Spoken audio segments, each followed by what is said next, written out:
Okay, so our given is x minus 2 over x plus 3 divided by x plus 2 over 2x plus 6. Okay, step 1 in dividing rational expression, we need to copy the dividend. So our dividend is x minus 2 over x plus 3. Step 2, change the operation to multiplication. Step 3, get the reciprocal of the divisor. What is the reciprocal?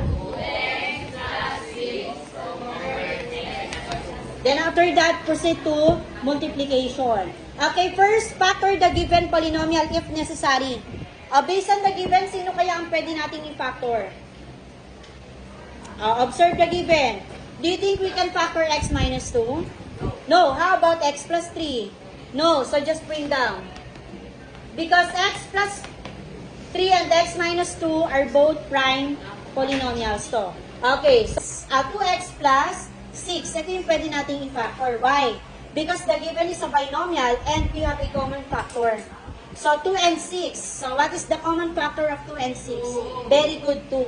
So, meron bang given variable dito? Wala na. Therefore, the remaining or the GCF is 2. Next, get the remaining factor. How to get the remaining factor? Just divide the given by the GCF. Cancel. So, bring down x. Because 2 divided by 2 is 1. Or just simply cancel. Plus 6 divided by 2, 3. Okay, therefore, the remaining factor is x minus 3 over. So, do you think we can cancel factor x plus 2? No, the given is also a prime. So, kapag na-factor na natin yung polynomials, next step, cancel out or divide out any common factors. May common factor po ba? What is the common factor? X plus 3. Meron pa ba? X plus 2 and this is x minus 2. Pwede ba i-cancel yan?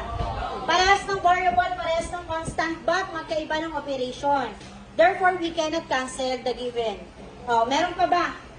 Kung wala na, so multiply the remaining terms na. How many terms?